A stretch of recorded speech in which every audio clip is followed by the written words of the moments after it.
I got this cool project for a client over in China whose son is apparently on the threshold of being a mega superstar over in China. Kent is actually an American, lives over in China. So the time differences have been quite challenging to coordinate things back and forth, but we finally got this thing going. It's a custom built guitar. I don't know the name of the company that actually built it, but they sent it to me requiring the Kaler route, all the electronics, all that stuff to be routed out.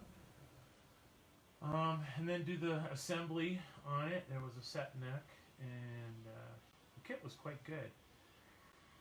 No binding on it, it was just a drop top, mahogany body, maple top. But what I did was I worked up this sketch from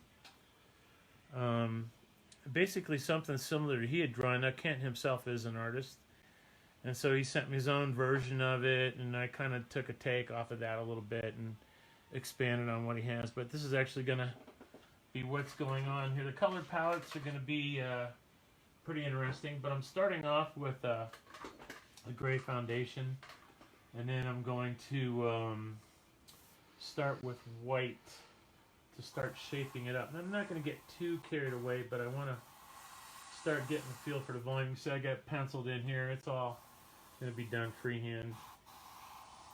I'm going to start, now I got this going, I'm going to start right in the eye here. And Diana's manning the camera, and she can probably take questions at the same time, huh, Di? I have to figure that out. So I'm working with this white. It's pretty well reduced. I'm going to start with the edges of these tentacles here. And I just loosely placed my sketch in here.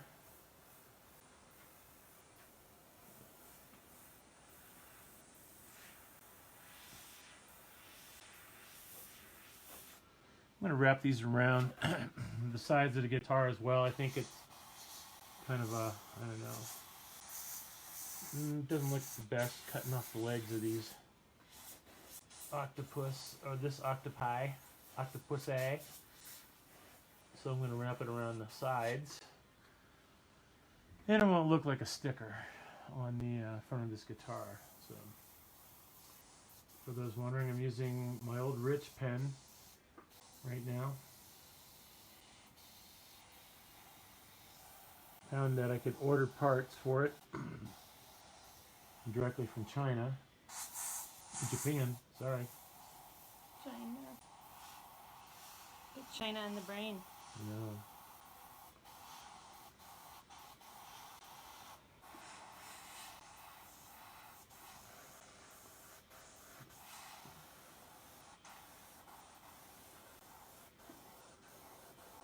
I'm going to play around with some lighting direction on this. Going to be some underlighting. I think I'm going to go with warm upper lighting and then a cooler underlighting on it.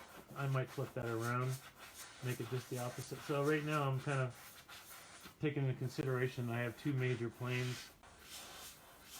of light coming in,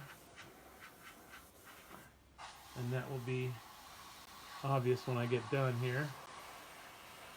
And I'm just going to set up some really rough texture, and I'm going to be kind of working for a an atmospheric perspective on this, so it'll get blurred as things kind of like fall further away from focus here in the front of the octopus. Is he going to be underwater? Hey, Greg. Oh, look, it's JB. Hey, JB. What's up, brother? We got a bunch of stuff headed your way today. Is he going to be underwater or not really? You know, it's going to be somewhat vague as to where it really is. I'm not going to be like painting in a bunch of fish around it or anything like that. But I mean, you know, they do survive underwater. But I'm not going to be like putting an emphasis on the background on this.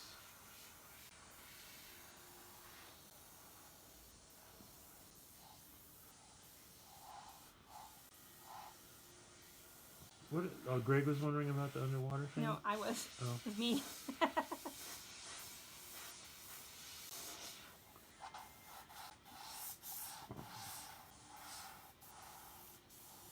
JB's got a little thing next to his name that says he's a top fan. Uh-oh. You know what that means. He likes buying guitars and getting them lost in the mail.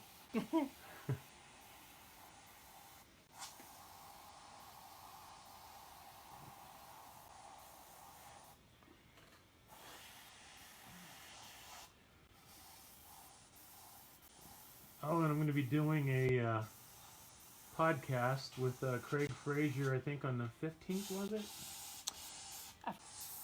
Be doing a little podcast with Craig. We'll be talking about a whole bunch of different stuff. Knowing Craig, nothing's off the table. No. Tune in for that one. I'm going to let everybody know about the stuff you're doing with the Learn Airbrush. Oh, I'm reinstalling many of the old content from LearnAirbrush.com days. Right now I'm moving it over to MikeLearn.com, and when I get all that done, I'm going to pull Learn Airbrush out again and kind of deciding what I want to do with it. I'm open to creating another community, but that's going to be something that would have to have some demand behind it because it's a lot of work. So I'm kind of waiting for some feedback from anybody who would think that that's a great idea and something we should do again. Tim Noonan's on. We're getting kind of burned on Facebook. Kind of feeling like, I don't know, myself, a lot of my business does come through there, but the price we'll have to pay to actually try to exist socially with family and friends on there has gotten to the point of absurdity these days. I'm not going to sit and point fingers. I'm just going to say that overall it's become a real turnoff for me, and it's starting to inhibit my ability to think clearly and creatively. So therefore it's got to go somehow or another. Reduce my time on there, obviously, but even when you're on there for short periods of time, the things that you see, the news obviously is relative, but it seems like that's all it's become anymore. It was a good idea when it started. It kind of put an end to a lot of the communities that were online. Our Learn Airbrush being one of them. Craig's community over at Custom Culture Lounge. There's quite a few of them that really suffer in the art community. Airbrush.com, which you can buy for $200,000 is what I hear.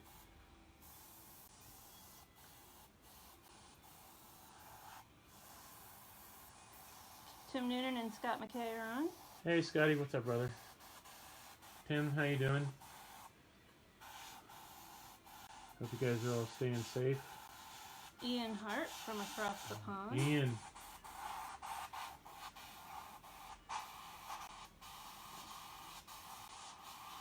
Yeah, I just decided because I haven't been airbrushing much lately. So usually I've been doing I'm going to go on the other side. an awful lot of prep work on instruments lately.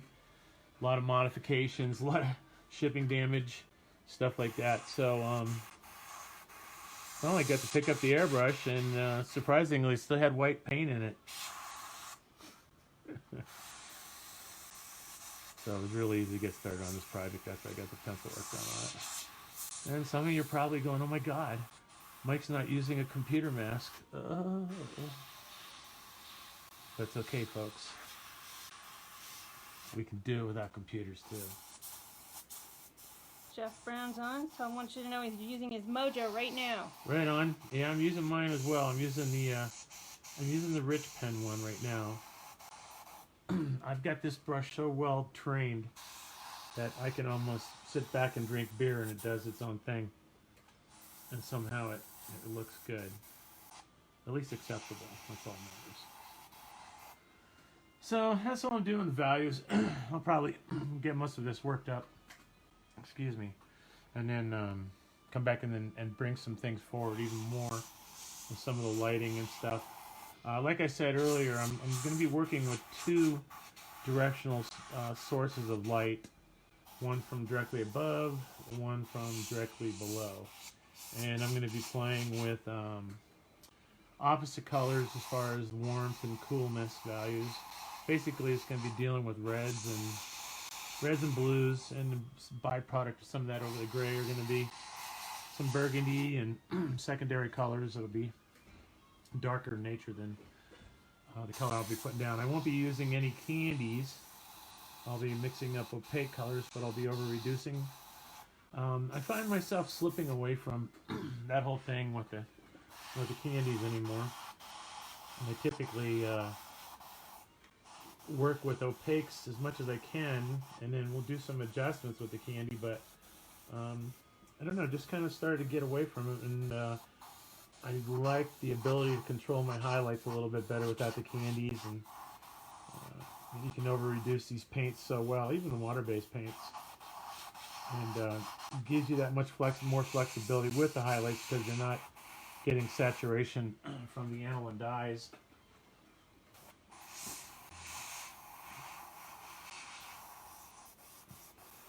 And this is not necessarily a anatomically correct octopus by any means. It's kind of a take on it.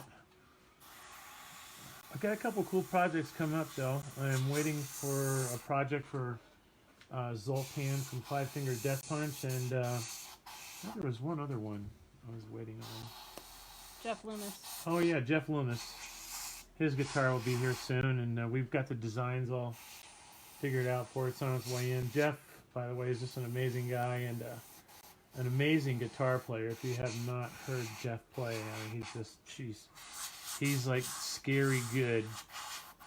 And it's hot as hell out. It's very hot out here. No air conditioning out here in Swampville. Kind of almost Arizona-like today. So here everybody's back on now. Oh, sorry about that, guys.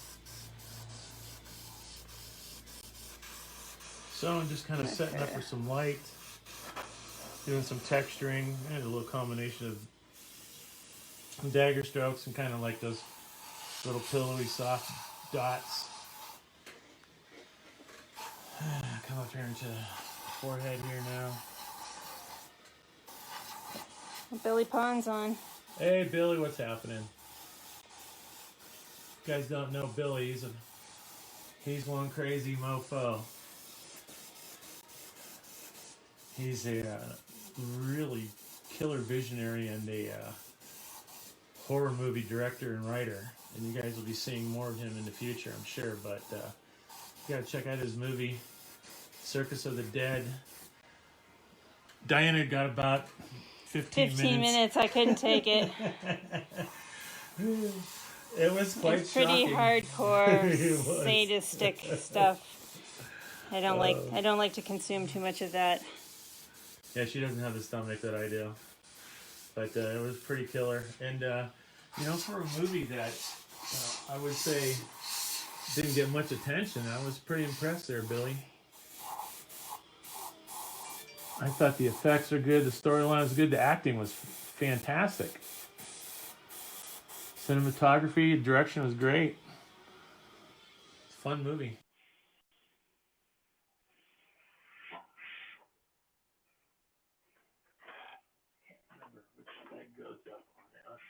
You got my reference picture. I do. I have your reference. I can go on my computer and look at it though. Okay.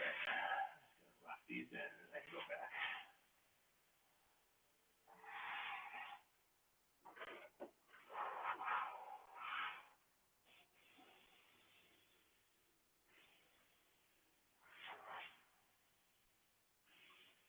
There must be something in the water down in Texas. Because I knew a bunch of crazy mofos down that way.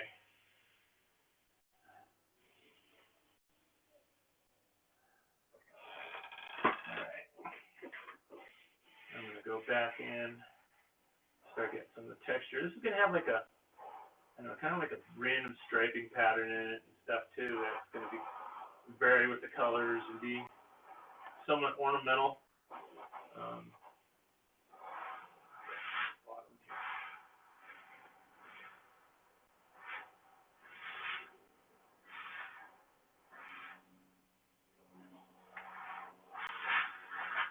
really loosely putting stuff together right now.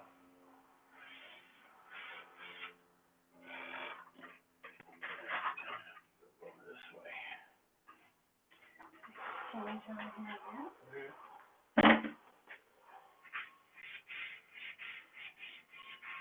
Again, I'm going to be playing with level of focus and dealing with some atmospheric perspective on this.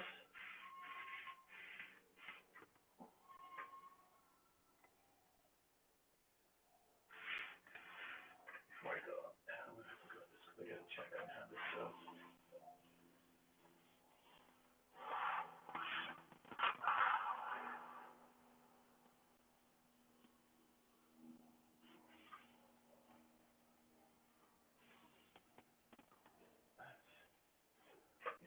So, there we are. So now I'm just going to put a little water, like down some of the chalk. That's the Bill action. Whoops.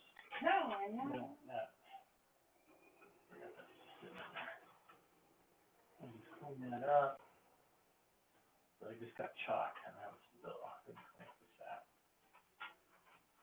So I guess what to talk about? Well, one, haven't been doing much live feed lately. I've been doing so many other things, but I got a couple cool projects coming up. Got an album cover for a band out on the East Coast. I'll be doing. It's actually going to be a very cool image. I'll probably do quite a bit of live feed off of that, so you guys can pop in and hopefully be able to help you along with some ideas and how to work from your creativity and your imagination. And that's where all the fun is. I enjoy working without references, and I think art is a process. I think it's a certain amount of creativity that unleashes unpreparedly and somewhat intuitively from a creative mind in many different forms. Musically it happens, artistically in many different forms, dance, theater, just being creative. I think that when you overplan stuff or you don't give yourself a chance to shine dynamically as an individual, you'll never pop out of the crowd. So I always enjoy the challenge of not knowing what the hell I'm doing. I think a lot of people work really well in that way, given the chance. Once you get past the level of being uptight about what you're doing all the time as an artist, being overcritical, I think you'll find that it's a very good place to be. It's Bob, Ross, or William zone. Because Bob was the master. He had his own little zone. He was in it. I learned that from watching him. He was such a happy guy at what he did.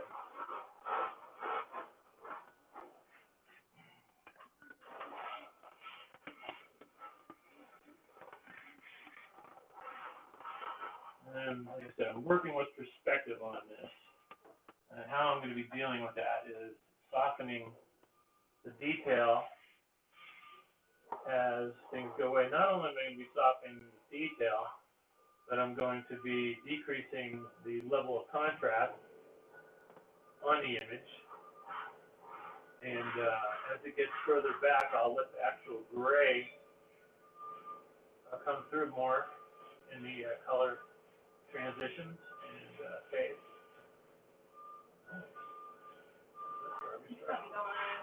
Brian Jamerson's on and Lacey's on. Yeah. What's happening, Brian and Steve? The Stifler. Hey, how's Ohio treating you, buddy? I didn't want to interrupt your feed the other night and get into your personal life, so let's do it on mine. How's Ohio going? Are you working anywhere or are you just doing your art, surviving off that? I'll just give you a call and catch up. Lee Jordan, Barry Lee. Hi, Barry. Hey, Barry. Probably feeling the breeze on his chin right now. I saw he shaved. Caught his feet on that, like, oh no. Yeah. So I'm just messing with a little bit of transition with light here. I do have to check in on it. I do is map out the underside of the tentacle. So it's going to come up like this. Don't get a little suction cups. I don't want to get too crazy with tightening this up because, like I said, I'm going to be dealing with some atmospheric perspective, and it's going to depend on me keeping this stuff somewhat vague and not as defined as it will be in other places.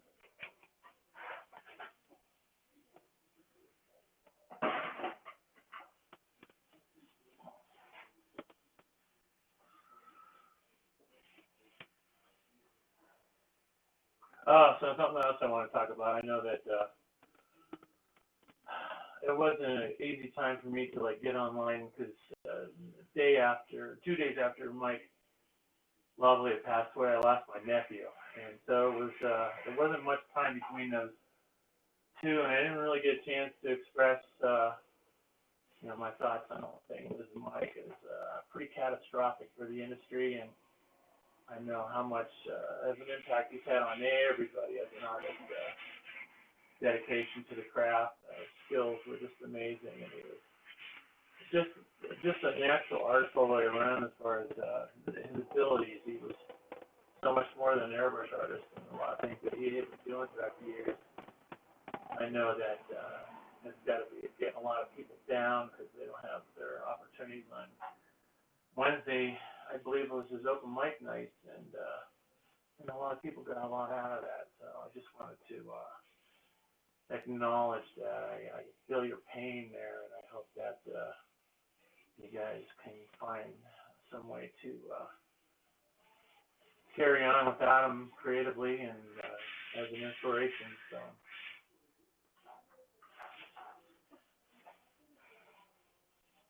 It's very hard to think that he's not around.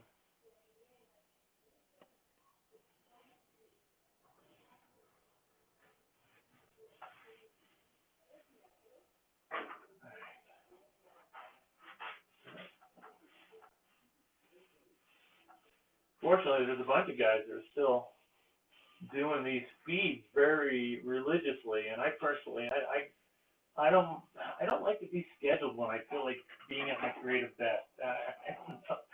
I think that you do resist your schedule. I do. I can't stand the idea that I have to be online because life takes many different shapes and throws things at you at different times. You never know what to expect. So I think that the complications for me, being able to deal with that is part of the problem. But I do respect the hell out of the fact that guys like Steve Leahy and Nub, man, them guys can stay on there and keep it going all the time. I mean, I don't know how they do it.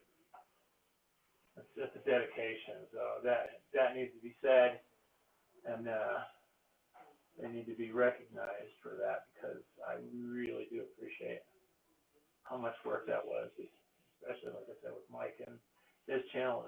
There's so much out there.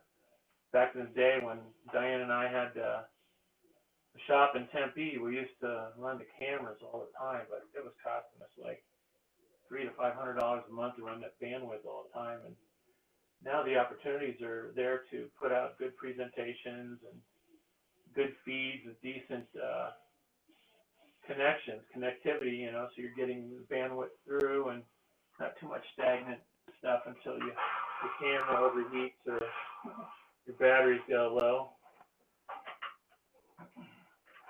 Who was that guy I did this other Octopus guitar for? I don't remember the name, but I just thought the European metal band. It was a Jackson I had done. Pretty cool. Yeah, I think I posted taken pictures of it recently. Mm-hmm. So, how's everybody doing the COVID thing? Everybody trying to get back to normal? I don't even know what normal is anymore. It really hasn't changed much for me. I just can't go out to dinner as much as I used to, but things are opening up a little bit.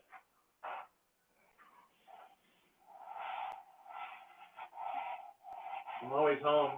Having your studio on your property, it's pretty easy to follow through with the social distancing. I think on the opposite end of the spectrum, social distancing, you need to have interaction with people, I think, at some point in time. Otherwise, you get lost in your own head, all the concerns and thoughts and stuff. And I know that was affecting me. And you have to recognize it. I know it was probably pretty obvious being around me. So we actually got out this weekend and went to go see a band that was actually in somebody's house in their backyard adjacent to a golf course. About 150, 170 people just sitting there enjoying music. Everybody sneezing on each other. I think I've seen one there.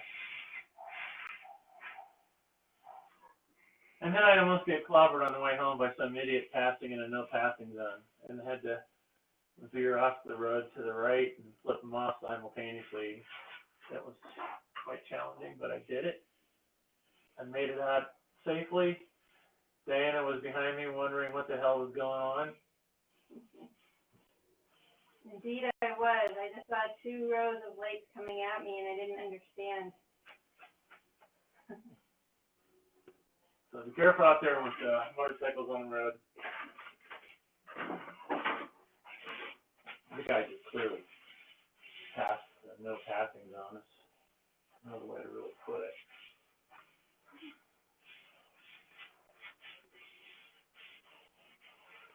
All right, so see, I'm going to slowly have these things fade away. I'm going to lose the focus on them and be varying all the distances and the sense of depth, controlling it by the value, contrasting edges, and level of definition. So we're going to focus here, and as it goes further back away, it's going to become, I'm going to go over this side here. Okay, Mr. Frazetta.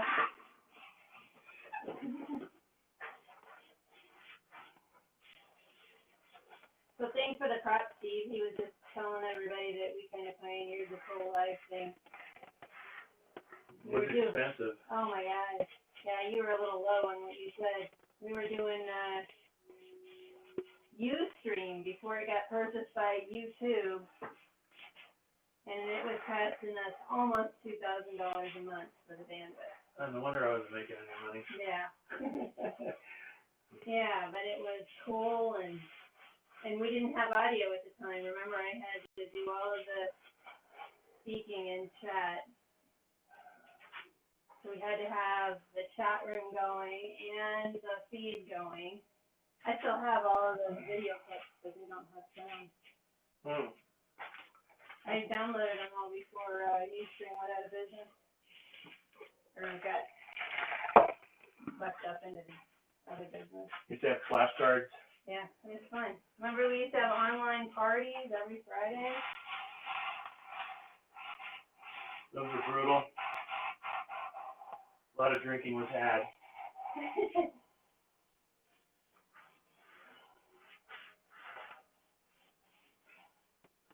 I just don't have it in me, man. I'm just completely honest. Sometimes I don't feel like it. I just don't want to deal with it, and I don't.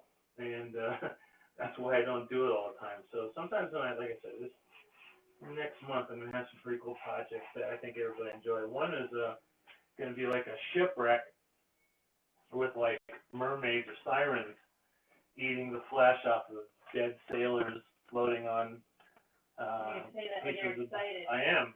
It'll be pretty cool. It'll be hardcore. What's that one for? Just for that band. Is that Yeah. Peter band? Yes.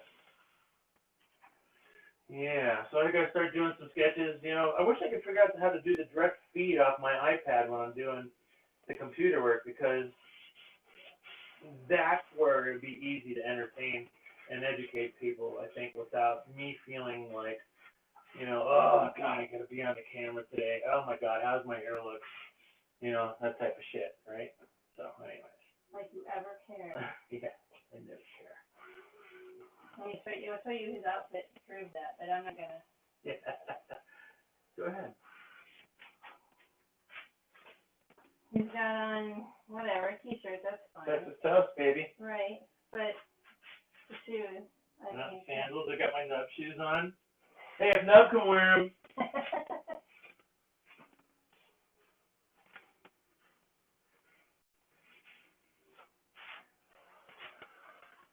But I do miss the interaction of people and not seeing friends and, you know, having things to do, go out, live music, and I think that's one of the things that drags me down the most about this whole COVID thing. And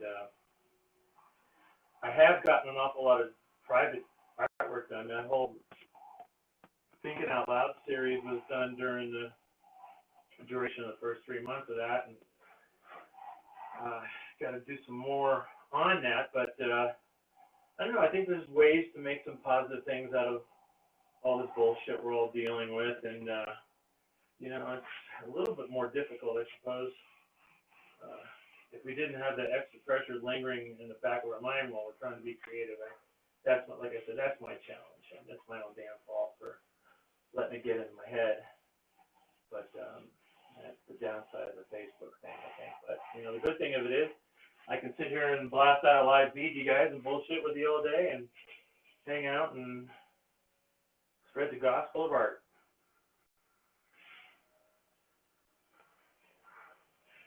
China says I'm much more of a socialite than her. You are. I probably am. You're an extreme extrovert.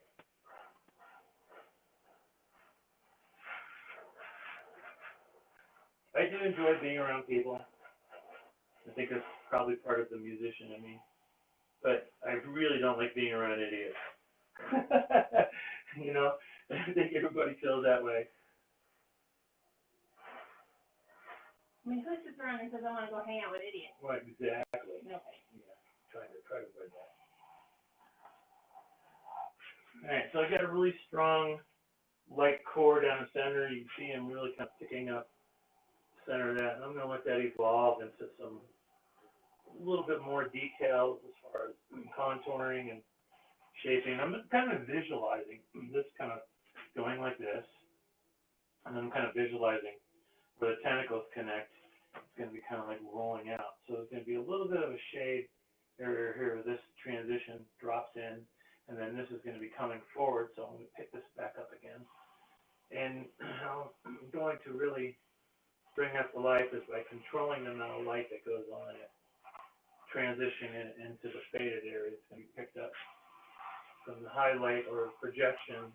Let's call it an eye orbit or a cheek. I don't have teeth. Okay. They don't have this big a teeth either, do they? I don't even think they have teeth, but I'm not I really think sure. they do. Do they? Yeah, I think they do. I think they have teeth. And I think you got to watch out for some of them because they'll bite you and they're poisonous. So, I don't know.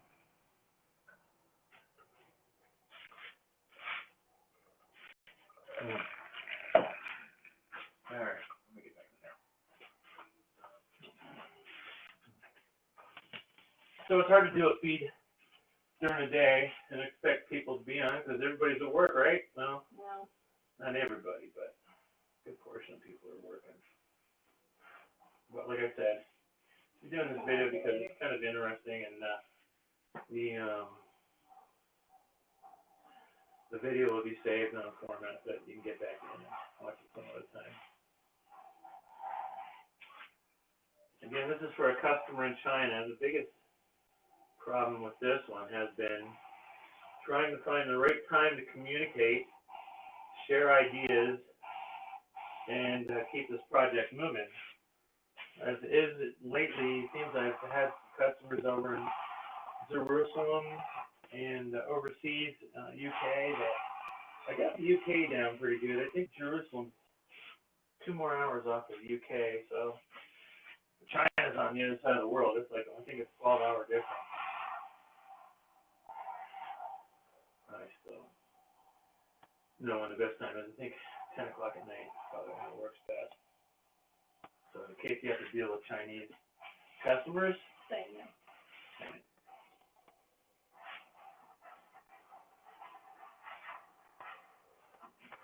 Are we shipping this back to China, or do we have a year?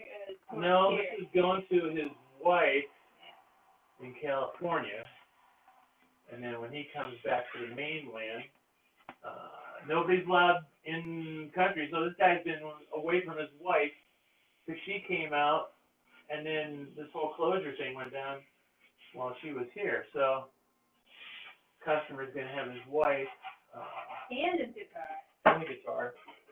What do I call him? Greet first. Yeah. He'll probably let you know.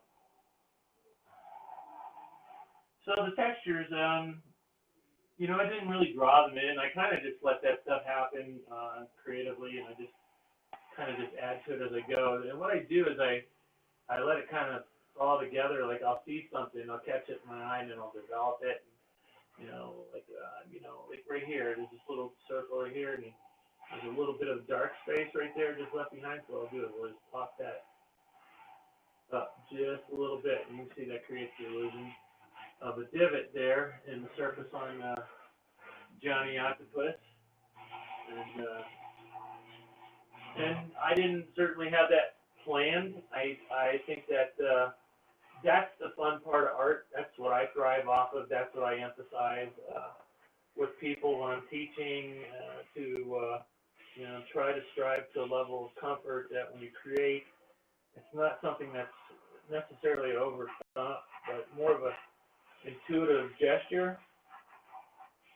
And obviously the more you do it, the more intuitive things become, but I think observations in the real world that can be made just looking around will help guide you through. You start databasing all this stuff that you see in real life, and eventually it becomes a part of your artistic arsenal.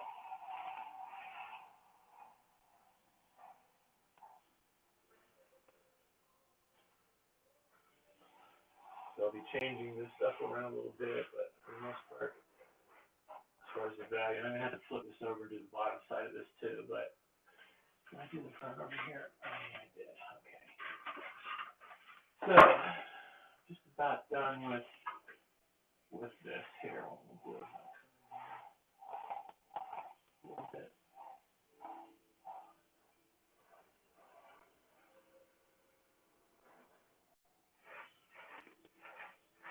Turn that fan on, die. Switch.